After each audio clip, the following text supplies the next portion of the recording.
Welcome to episode 45 of the Hunt Backcountry podcast, presented by Exo Mountain Gear. All of you guys up in the Northwest, especially Washington and Oregon, you guys who are fanatics about hunting blacktail, this episode's for you. We're speaking with Tom Ryle, and he's super knowledgeable about blacktail, Roosevelts, and all types of hunting in the Northwest. That said, if you don't hunt the Northwest, there's still some great nuggets in here for you to learn from and be entertained by. Before we get to the show with Tom, I want to give a special shout out to Cole Twett. He sent us some great feedback on the podcast. We really appreciate it. Cole, we want to send you some Exo Mountain Gear swag, so please contact us with your shipping address. Cole, as well as the rest of the listeners, you can always contact us via podcast@exomountaingear.com by email. Be sure, if you're enjoying the show, to consider leaving us a review on iTunes as well, and that's how you, the listener, will be entered into these giveaways. Alright, thank you guys so much for listening. Here's today's show with Tom Ryle. Tom, welcome to the show. Thank you so much for spending the time with us tonight. Oh, thanks for having me. It's a pleasure to talk to you guys. Yeah, it's funny. We were just, before we recorded, and we're talking about some background and stuff, and I remember it's probably been 4 or 5 years ago that we kind of had a mutual contact and got introduced, and I called you just to kind of pick your brain on some elk topics, and we ended up talking for, well over an hour. Just one of those conversations that once you get hunters start talking, it's tough to get that conversation to stop sometimes. That's right. But, going back then to years ago, I know that it was made very clear to me at that point in time, and I know it's the same today, that you just have a real passion to help hunters, to help new hunters, to help inform other hunters. You even mentioned that you've had some amazing mentors and learned some good lessons from them, and so it's kind of a good opportunity for you to pass that on. So I hope that tonight's one of those times where we can just kind of share some good information. Specifically, we'll be talking quite a bit about blacktails and hunting the Northwest, but before we get into all the specifics, go ahead and give us a little bit more of an introduction or background to your hunting history, and then kind of how you're involved with things today, if you don't mind. Sure. Well, like a lot of guys, I started out hunting and fishing with my family, and my dad used to take me east to the mountains here in Washington to hunt Rocky Mountain elk over on the east side, and deer hunt, mule deer hunt over there, and just rifle hunting. But it was sort of ingrained in me at early age, growing up on the water. Hunting and fishing just kind of goes hand in hand. And so grew up rifle hunting a lot of years, wasn't very successful. Those from Washington probably know what I'm talking about. It's just we don't have huge numbers, and there's a lot of competition. And we were going at it like everyone else, just kind of hunting the same spots everyone else did. And it wasn't until I was in college that I got into archery, and I kind of pursued archery out of a love for calling elk. And I never really realized early on there that you could do both at the same time. You could hunt and call elk at the same time. And back then I knew of Larry D. Jones down in Oregon, who is one of my idols back then, him and Dwight Shue. Following their pursuits and Larry's videos. It just was like I finally found my calling in terms of hunting. It was, meshing the passion I had for archery with the love of calling game and trying to get close. And then, especially elk, it's an addiction that nobody really tries to get rid of. But so fast forward a few years, I ended up going to work for Larry, designing game calls, filming, and for a young guy right out of college, it was a pretty awesome experience to be able to work and hunt and even live with your idol. And I don't know if he'll hear this, but he already knows how I feel about him. He's world-class character, one of the best hunters in North America, in my opinion. And through Larry, I met a bunch of people because naturally with Bowhunter Magazine, filming and doing all of that, I was cross paths with a bunch of folks. And Larry was what I would consider, aside from my dad teaching me the love of hunting and getting outdoors, Larry was probably the first guy to teach me about game calling, at a really precise level, which just fueled my passion. And then I ended up moving to Colorado and working with another guy, Dave Holt, who's just one of the most technically savvy and successful bow hunters around. Learned a ton from him. And, that just, to me, I just realized, these guys were cutting years off my learning curve. And I just couldn't help but feel like, geez, and I'm not the world's best hunter. I don't have the time a lot of guys have, anymore. But I still have, all those experiences and all that knowledge that was transferred to me that I feel just passionate about sharing with other people. Yeah, that's awesome. At what point in time did you kind of transition from elk hunting into blacktail hunting? Because I know that you have a deep passion for both species, for sure. Yeah, I think growing up in the Pacific Northwest, from Washington State originally, I moved around a bit, but I lived in Oregon three different times, Western Oregon. And, these are two awesome blacktail states on the West Coast. I think when you're bow hunting here, we can shoot pretty much one deer. Now there's cases where you can get more than one deer, but back in those days, you get one deer, one elk, and you can't help but get passionate about it when you only get one pop at one species per year. So you become a student of these animals and how to hunt them out here. And of course, bow hunting being what it is, there's plenty to learn there. So I think just naturally it's close to home, it's accessible. And once you start hunting blacktails especially, they get under your skin because you think you figure something out, but they just have a way of reinventing the game just about every time you go after them. Mm-hmm. So it's just kind of like their elusiveness and that kind of elements of surprise? Because, what I know of blacktail hunting, and some analogies, can be made to hunting other species of deer, whitetail, for example, which I do, although we'll talk about the differences later. It's so different than the very active, very vocal pursuit of, chasing elk, for example. And so, what is it that really draws you to that species? You kind of hinted at it, but what is it specifically that kind of developed that passion and love for the species for you? I think a lot of it was born out of frustration, to be perfectly honest. Yeah, there's a learning curve to blacktails, and I'll go on record here saying I'm not an expert. I feel like I'm a good student, and I'm always learning. And I think most of the blacktail hunters I know who do well consistently are in the same boat. They infuse a level of humility on you that you can't get really, in my opinion, from any other deer species. Just because it's really hard to explain. But so you've got the habitat, right? It's thick, it's wet, it's cold. Not always, but I'm talking about kind of the Puget Sound coastal region of Washington, or even the Coast Range in Oregon.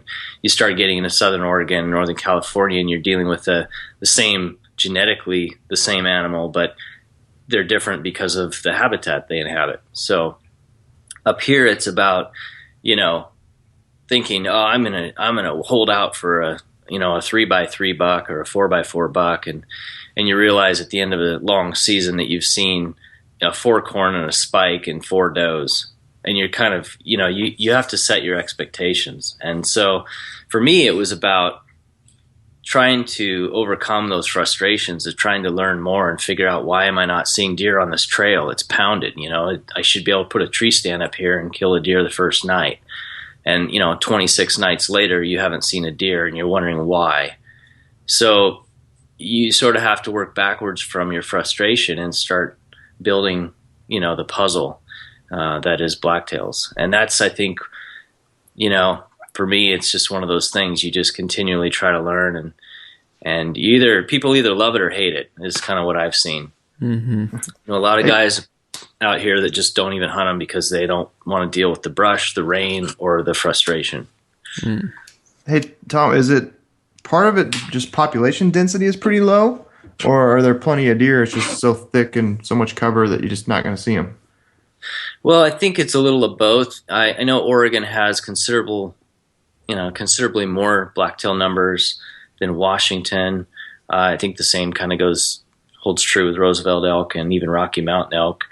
But I think a lot of it is that it's not very glamorous in terms of a hunt. It's hiking in behind a gated logging company tract of land, or it's beaten brush up a ridge, or it might be hunting some back 40 farm, an old apple orchard. But it's just a combination of things that make it both intriguing, frustrating, and I think people get out of it what they make, or they they kind of get out of it what they make of it. Mm-hmm. I hunt a lot of big deer that I never see ever with my naked eye. I mean, these are deer that I would, go 2, 3, 4 years collecting trail cam information on, and they, 6, 7 years later, I still haven't even seen them or had a shot, and they fade into oblivion. So it's and a lot of those deer, you think if they're getting killed, you're going to hear about it on the local hunting forums and that sort of thing. And then every now and then you see just some monster taken out of some place that you're thinking, good grief, we drive by that place every day. You know what I mean? So there's an allure to it. There's a sort of a mysterious component to blacktails that I just love. I mean, for me personally, it's a pursuit that is filled with not resting on your laurels, put it that way. Mm-hmm. Yeah, it's a constant challenge. Yeah. So that whole idea of, you hunting deer that you have some intel on, primarily probably camera pictures, right? But you're not going to see them, as you mentioned, for maybe even a couple, 2, 3, 4 years, even if you hunt them.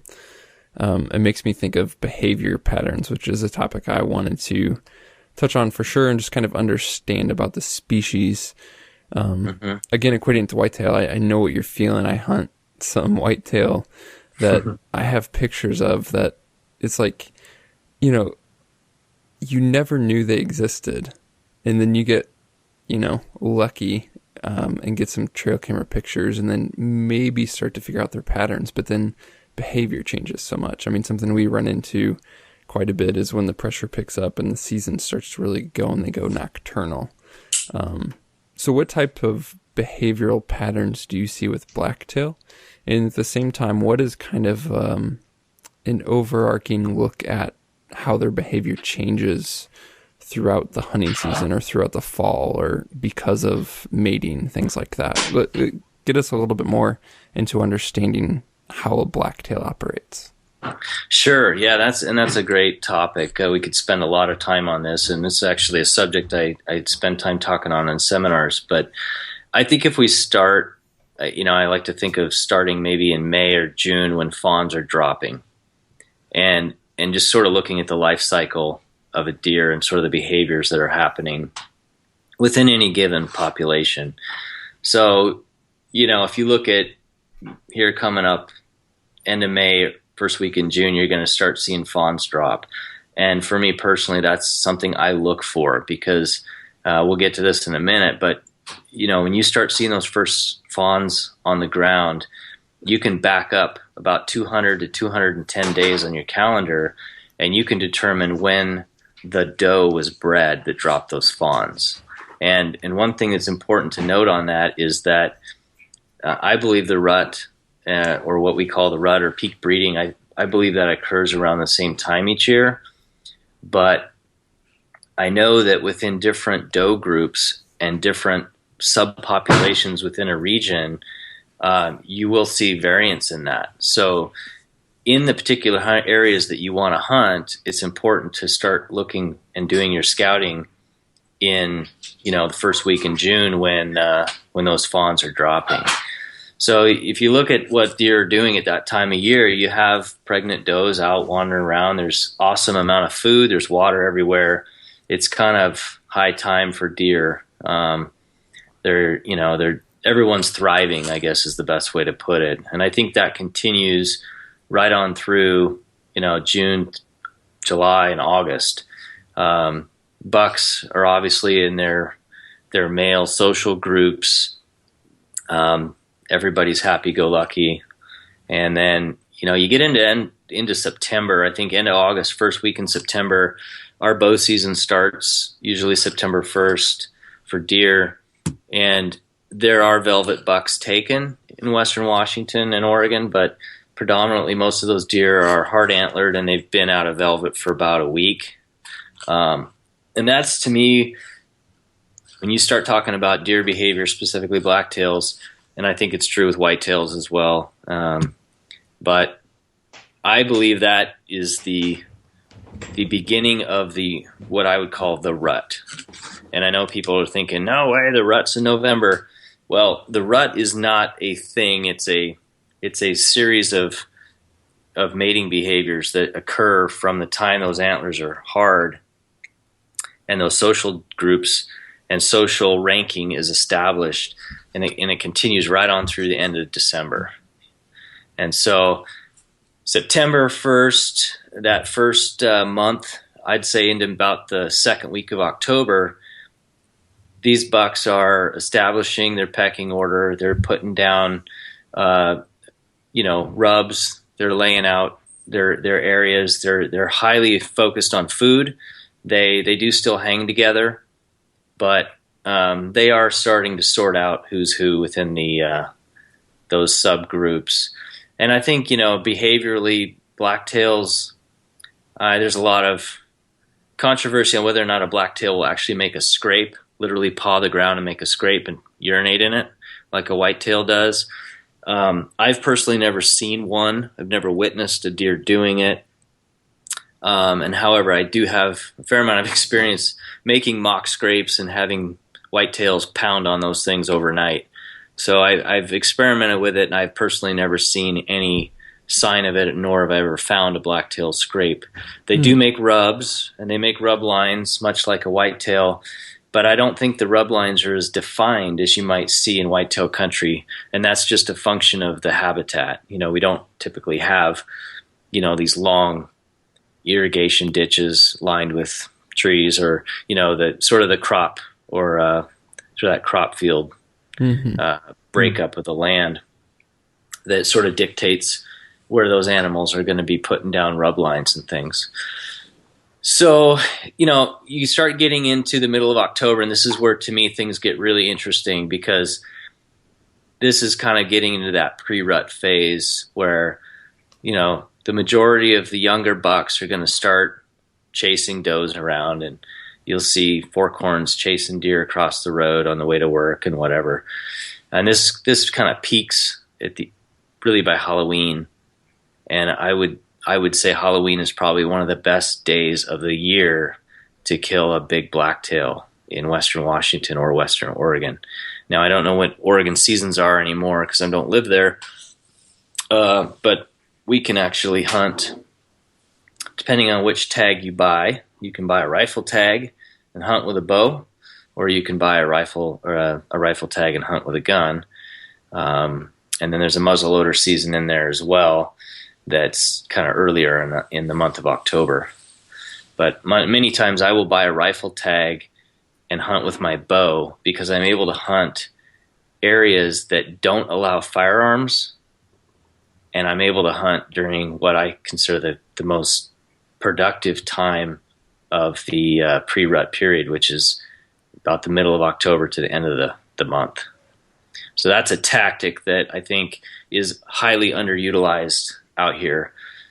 People think that because I hunt with a bow, I have to hunt during bow season.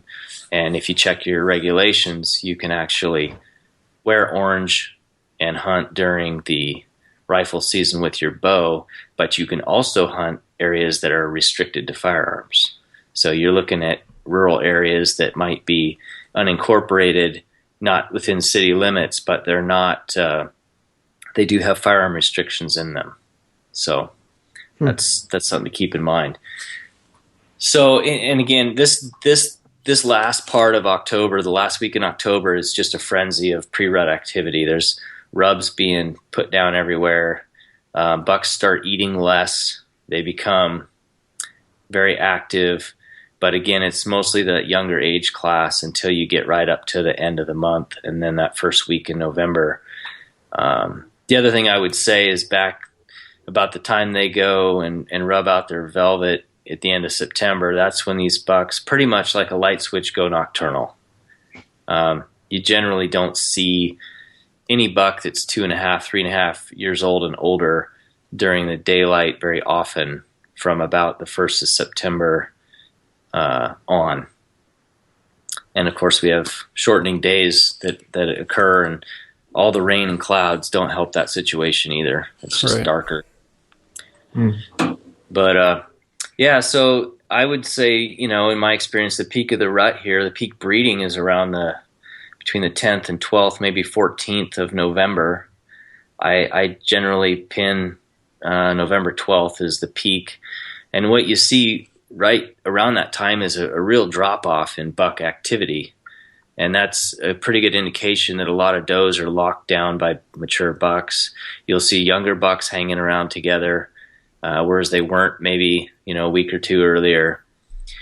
And then, that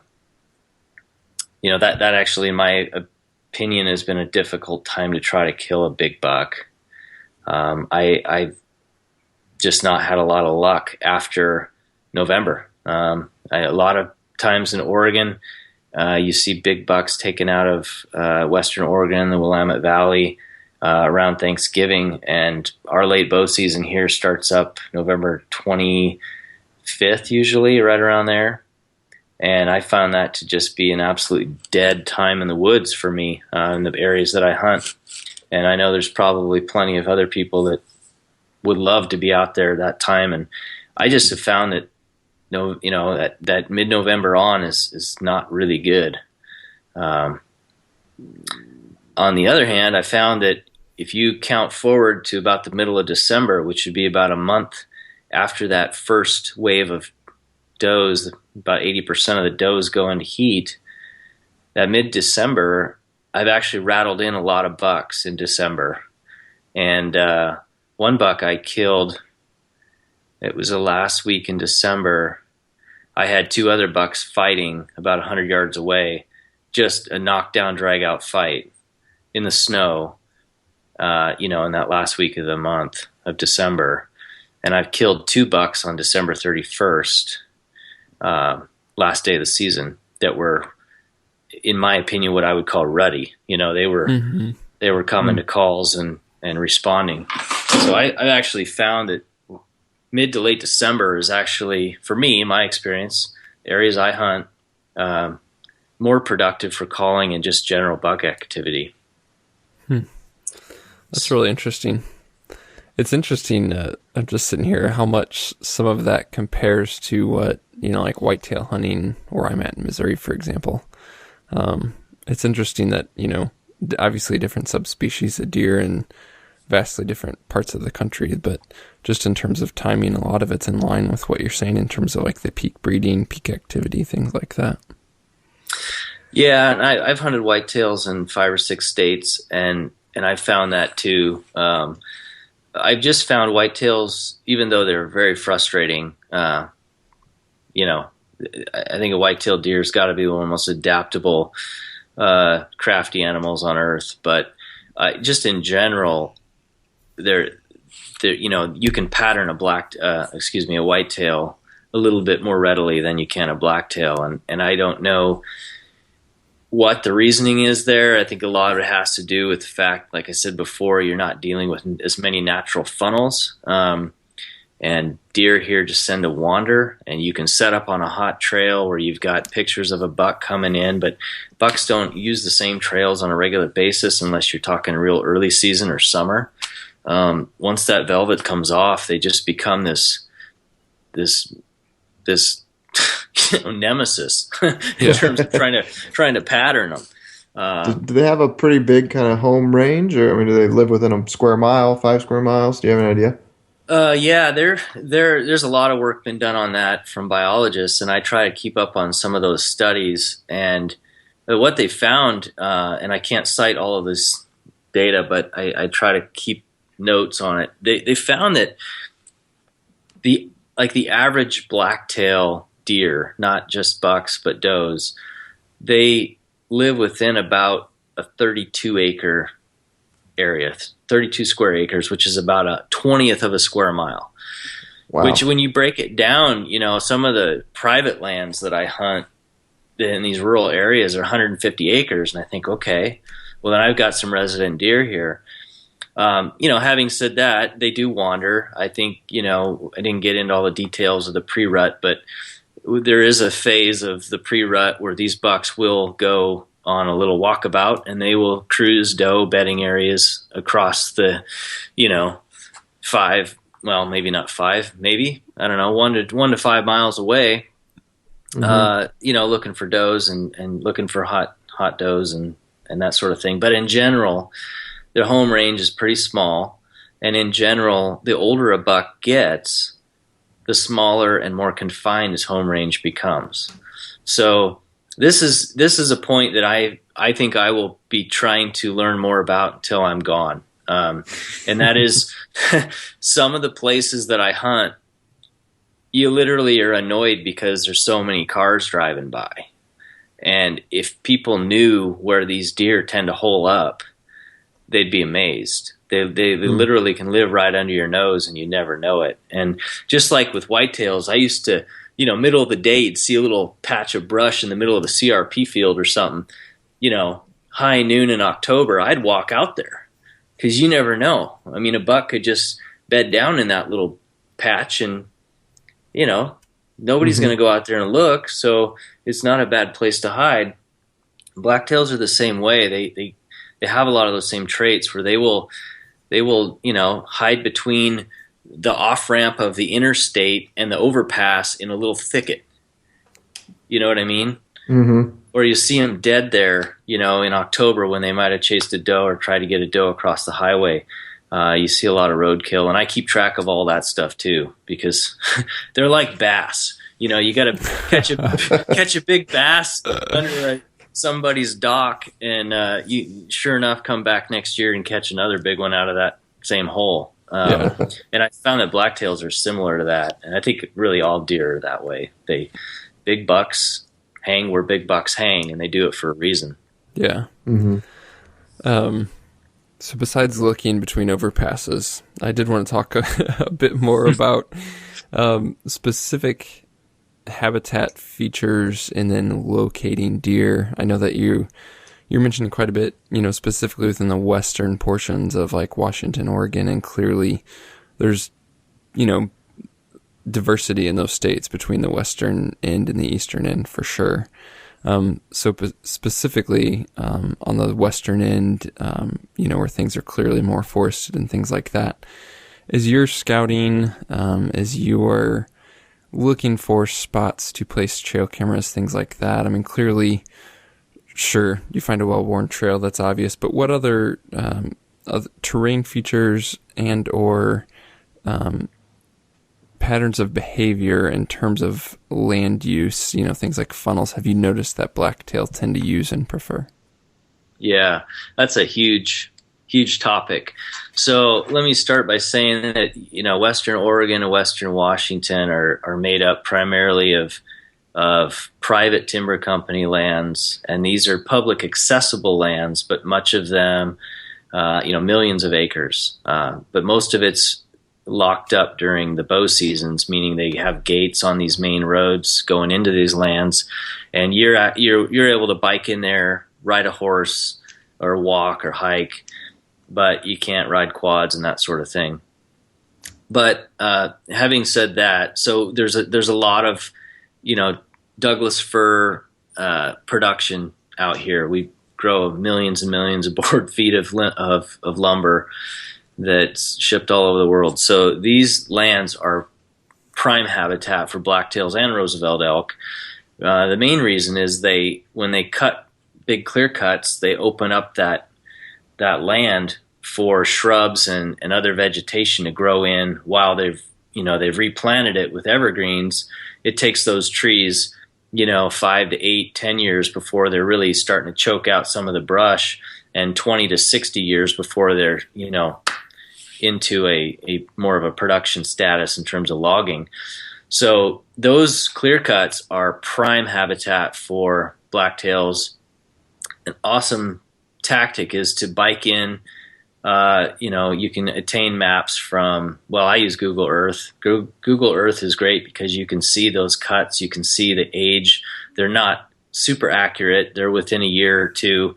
So I actually look for the cuts that look the freshest on Google Earth. And by the time I get there, or by the time they show up on Google Earth, they're probably prime feed cuts, 2 to 3 year old cuts, that are growing a variety of vegetation that deer love. These deer browse on probably, 2 dozen different species of plants and shrubs and grasses. And it's just literally like a salad bowl here of food. So, getting up on those lands, getting out in the morning and the evening and glassing. I look for benches. I look for any kind of topography change. If you're looking down into a steep canyon and there's a little knob or a little bench, bucks especially like to bed just off the edge of features like that. So on the downhill side, that way they can get the thermals at their back and see below them. And in the summertime, when you're scouting, their coat is red. It's like mule deer, right? Mm-hmm. They're kind of a subspecies. I actually read some research that now kind of flips that on its ear, by the way, that mule deer are actually a subspecies of blacktail. And it goes back to Lewis and Clark and, finding blacktails in Wyoming and all this other stuff. But that's another story. But anyway, these deer are pretty easy to spot in the summer because everything's so green and lush. And then you've got this brick red deer laying, just below the top crest of a knob or a feature like that. They're out feeding a lot in the evenings and the morning hours before the sun starts warming things up. And just like glass and mule deer, you can, pull out a tripod and a spotting scope or a good set of binoculars and just camp out on a big canyon or a clear cut, and you can start picking deer out that, at first glance, you don't think there's anything there. So, big country, big timber lands, that's one way to go about it. Probably the most productive way is to do that scouting with glass, overlooking clear cuts. When it comes to, lower land habitat, I actually just do a lot of hiking, and I hike those same types of features. Like if there's a ridge that kind of terminates out onto a bench or something like that, walk those side hills, look for deer trails, look for beds. As thick as it is, a lot of times blacktail beds are pretty easy to find, and they're somewhat predictable. They do tend to bed on the downhill side. They tend to use a big stump or a large cedar tree or something like that at their back.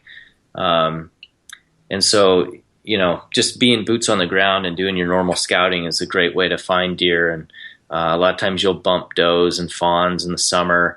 And, those are great things to note because those deer won't be far. And while there may not be bucks in the area right at that particular time, you start coming back into that area in October, putting up cameras on where those does were, and you might start seeing bucks move in, looking for those does in end of October.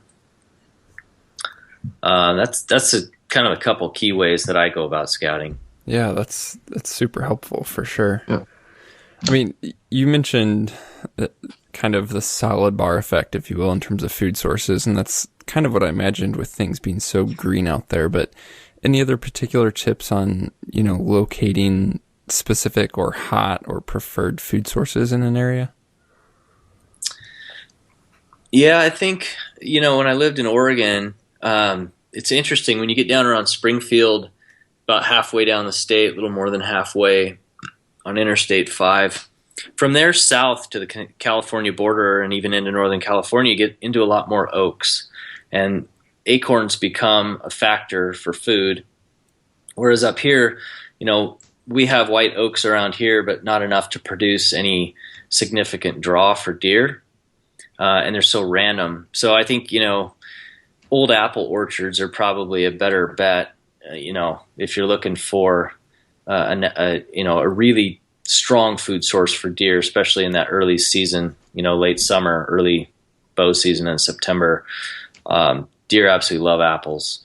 They eat so many different foods. Off the top of my head, I couldn't tell you which one is preferred today because it might be something different tomorrow. Right.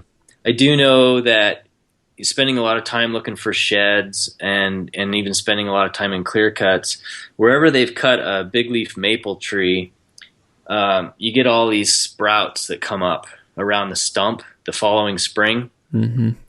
And they absolutely annihilate those. Like they literally eat those, because they are browsers. They do eat woody plant material. So they will eat not only the leaves and the buds, but they'll eat down that tender stalk of new growth.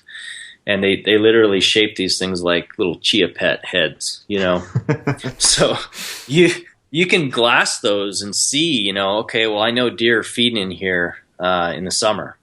So that they do leave a lot of clues that way. But as far as a preferred food source, it's tough because there's different vegetation comes into its prime palatability at different times of the spring and summer. Right. Yeah, that makes sense for sure. Yeah. And it's actually, now that you mentioned that, it's something that I could probably get smarter about, just trying to understand that piece a little more. I know that I tend to think more about the bigger picture of where are the does in the summer so I can figure out where the bucks are going to want to be drawn into during the end of October. But understanding those food sources is going to dictate where those does are, which then dictates where a lot of those bucks are going to end up. Right, for sure. Yep. Cool. So let's talk a little bit about tactics or methods. So certainly I know that guys are throwing up tree stands, kind of making an ambush type move. Certainly some guys are even doing things like ground blinds or things where possible. And then I'm sure some guys are trying to get it done on the ground in terms of stalking, things like that. Is that kind of the general breakdown in terms of the way that things are approached, and how have you had the most success? Yeah, I think so. I started tree stand hunting back when I met Larry for the first time, because he was hunting whitetails in the Midwest, and we were putting up a lot of stands and filming and doing all that, and it just it came back out west. We came back during bow season. It was like, oh, let's get some stands up. So I've been tree stand hunting since about 1993, and I love tree stand hunting.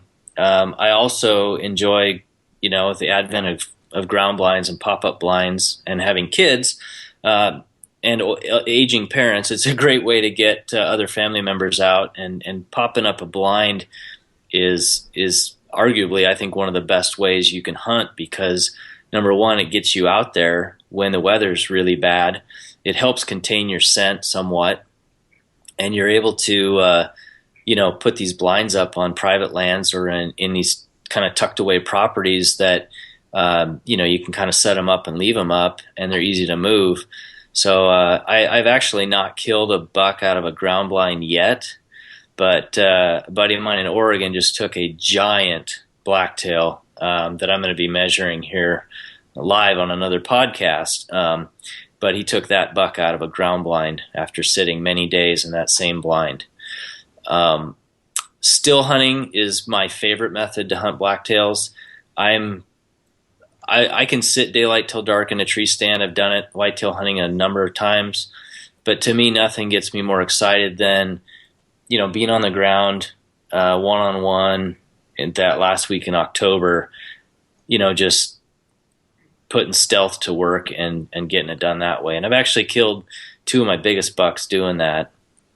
So I guess it not only is my favorite, but I guess that's been my most effective tactic. Deer drives, people do try to do deer drives. I think they're a little tricky. Blacktails are notorious for just not busting out of an area. They're notorious for not making any noise and just doing a quick, 30-yard circle back to where you were just standing, and they watch you walk away in the process of trying to drive them out of there. But I do know people that try to employ deer drives with 2 or 3 guys pushing through a patch of timber, and maybe somebody will get an opportunity, but I've never had any luck doing that. I think it's glassing and shooting deer out of clear cuts with rifles. With bow hunting, I think it's a combination of being on the ground and using tree stands and blinds.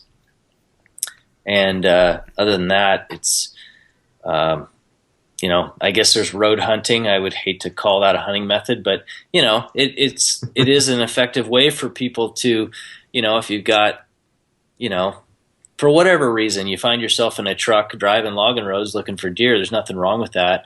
And these timber company lands, they're not governed by the same state laws as, as far as shooting a firearm from a road. You can shoot from a road on a logging road. So it's a great way for people to get out that may not have the ability to hike or beat brush, and still get out there to participate and, get a deer. Yeah. So you mentioned, judging this and putting tape to this big blacktail deer. For those who aren't super familiar with blacktail species, what are kind of those general benchmarks of what is a big deer? You can think of, obviously depending on areas, whitetails, if something gets to be, 150 plus, great deer. You get in the low to mid 300s on an elk, depending on the area, great deer. Again, the typical 6x6 bull, or sorry, when I said low to mid 300s, I was clearly talking about elk.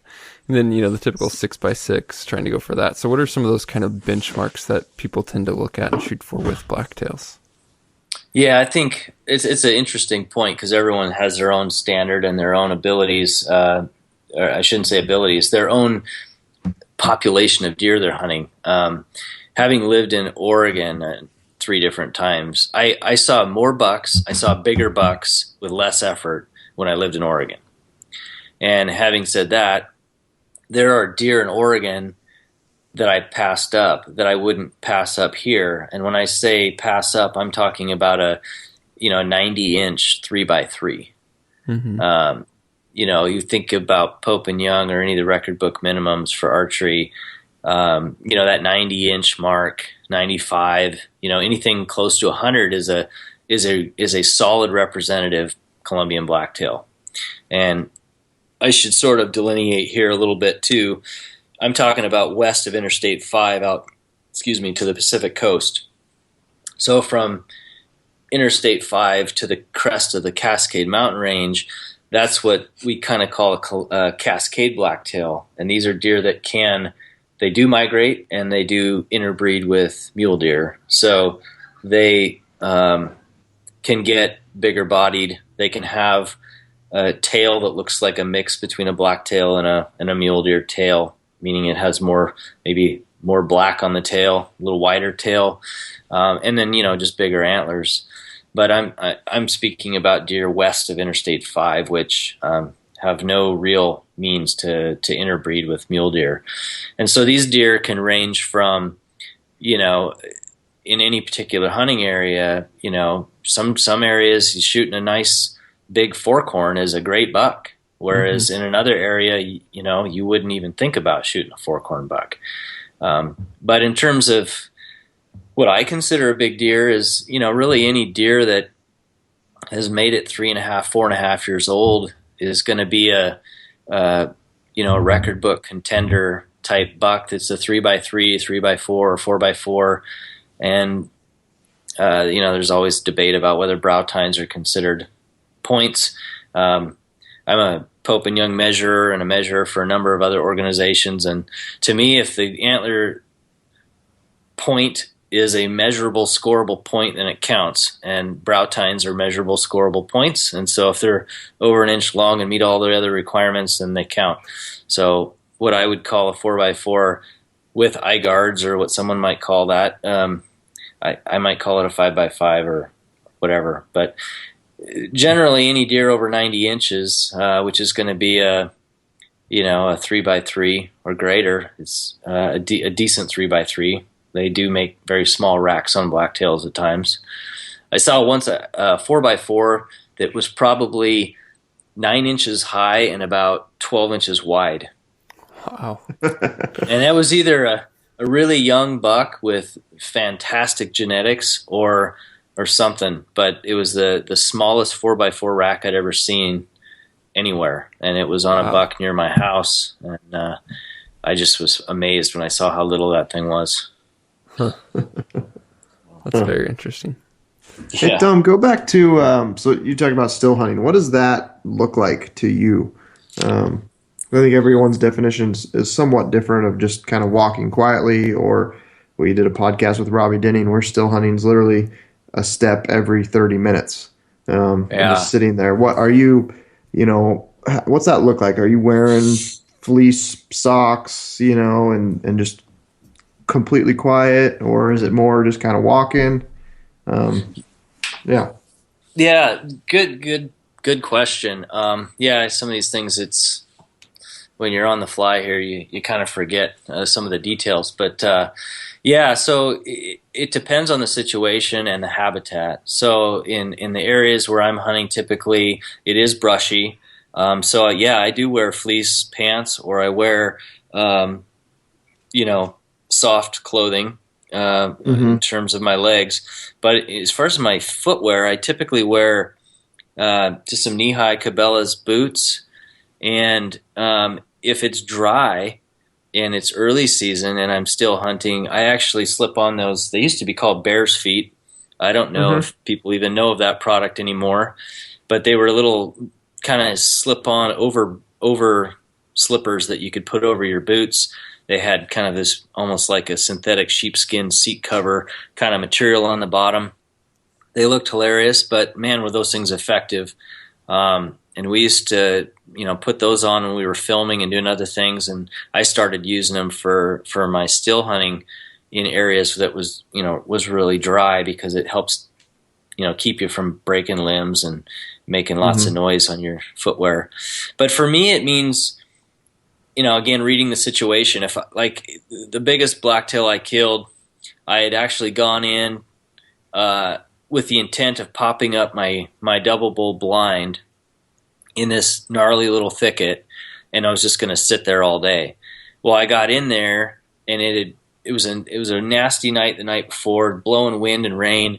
Well, I woke up to stars and ice, like frost, and it was dead quiet. So I couldn't even get into this area without making noise. So I ended up, and I also had a decoy, which is another thing that I started doing lately, is decoying. So I had left this trail of my ground blind, my decoy, all my pack. I literally started leaving stuff behind as I was getting closer to my spot, because I just simply needed to be stripped down to my bow and me, because I was going to make too much noise trying to do anything else. So I'll make the story short. I got in there, and as it started getting light, I saw this buck. All I could see was this blurb, this gray shape of his body grunting behind a doe. And he was within bow range, but it was still dark. I mean, there's no way I could even see how big it was.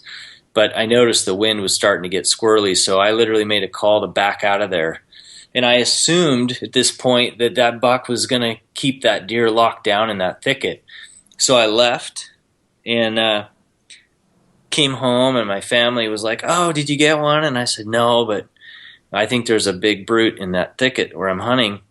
So we went and did a bunch of pumpkin patch stuff and family stuff, and then I went back out about 3:30, and with the intent on still hunting through that thicket and killing that deer, and that's what I did. And it really came down to, of course, watching the wind. One of my favorite tips that was passed down to me years ago is I use cornstarch in a little Elmer's glue bottle, and it's as my wind check. It's dirt cheap, and that Elmer's glue bottle's flat, And so you can keep it in a shirt pocket or your slash pockets in your pants or your hip pocket, and it doesn't take up a bunch of space, but it can hold a lot more powder. And I'm constantly on my powder bottle. Same with when I'm elk hunting. It's just like got my bow in one hand, powder in the other, and I'm basically just keeping that wind right. And I'm kind of doing what you were saying. I'll take one step and I will just dissect everything in front of me, is kind of 180, and I move as slow as I possibly can with the expectation that there is a buck that is within bow range, and I just have to find him. And on that particular day, I got within 18 yards of that buck before he stood up, and I drew, shot, and killed the biggest blacktail in my life. Wow. Huh. That's awesome. So we are coming close on time. One thing to conclude with, totally mixing it up and throwing a curveball here, but I know that you are not only a diehard hunter, but you love the bounty and the reward of having killed some game and preparing some meat, trying different recipes and making sausage and things like that. And I've seen you do some pretty cool and different stuff. What is kind of one tip, one idea, maybe one recipe that you can share for some of us who are sitting on some wild game that we want to do something awesome with? Oh, man. I know you want to start a whole new show now, right? Heck yeah. Well, Cabela's wants to do a DVD sometime here soon, hopefully. So, but at any rate, I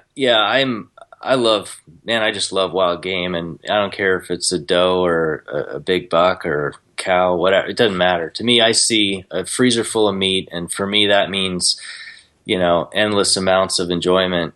Eating that high octane protein that's so great. Everybody loves it. But aside from burger and cooking, and I've been processing my own meat for over 20 years, I just started getting into sausage making, and of course I started making jerky and that kind of thing. But making sausage is a whole new realm of creativity and learning.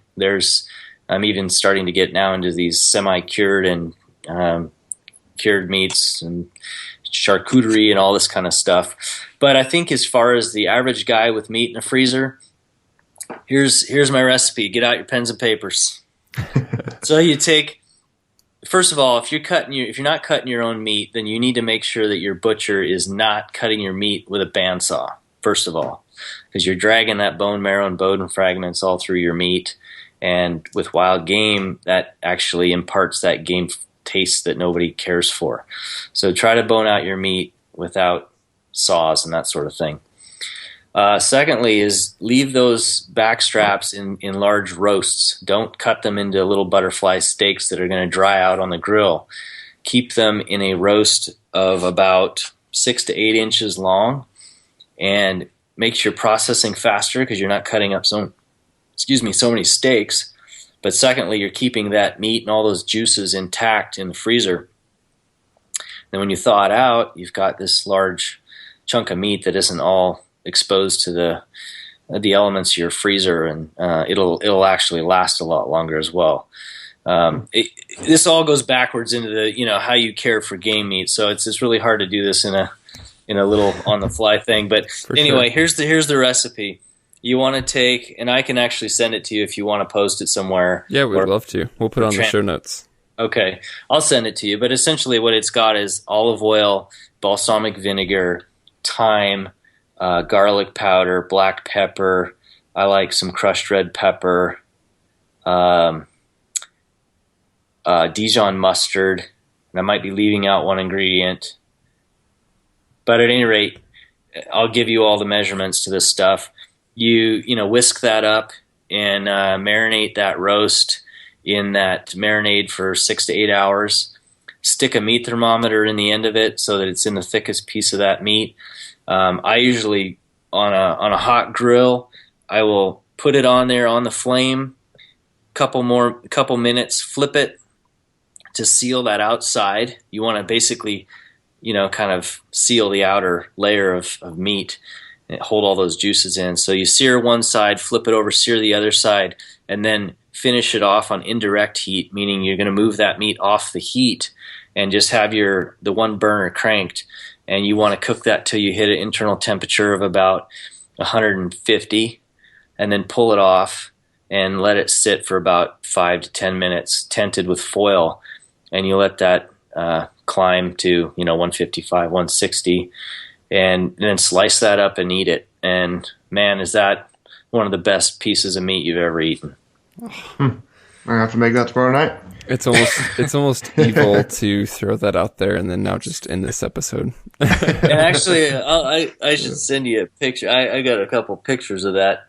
I do that with just about any cut of meat, and I mean you can take a shoulder roast and make it taste good doing that. Yeah, A tougher piece of meat, that balsamic and the olive oil. Olive oil is so good for you anyway, but it sort of puts some of that fat back into the game meat, keeps it moist. And I also spray I have a little mist sprayer, olive oil sprayer. I'll spray that meat while it's cooking just to keep that outer kind of surface moist. Yeah, but that's a great tip. Yeah, and there's gosh, I don't know. My kids grew up eating wild game, and they love it. My wife loves it, and I think that if people learn to process and take care of their meat from the time it hits the ground to the time they put it on a plate, they'll never have somebody say, I don't like wild game. It doesn't taste good. Yeah. We've certainly fooled some guests at our house, that's for sure. Yeah, there's nothing better. Yeah. Well, Tom, we appreciate the time so much. It makes me want to hunt blacktail. Well, yeah, I mean, it's truly a passion for people out here that like to hunt blacktails. And I mean, I don't know that I have a favorite, but I know when I moved to Colorado for a couple years, I was really jonesing for blacktails every October, November. So if you guys are ever out this way, I think, Steve, you hunted with Cody Kellum at one point. Uh-huh. Is that right? Yep. But yeah, there's a lot of good places to go. Pretty much anywhere up and down I-5. If you can find timber company land, you're going to find blacktails, and it is accessible to everyone with a simple over-the-counter tag. So I'd encourage people to give it a shot, and I'm always happy to help. Awesome. Well, Tom, once again, thank you so much. Thank you, guys. Have a great evening. Well, that was the show with Tom. Really hope you guys enjoyed that one. As always, we would love to hear your feedback, questions, or comments. You can catch us by email at podcast@exomountaingear.com. And if you're enjoying the show, please consider leaving us a review on iTunes, Stitcher, or wherever else you might be listening to this. Until next time, guys, happy hunting.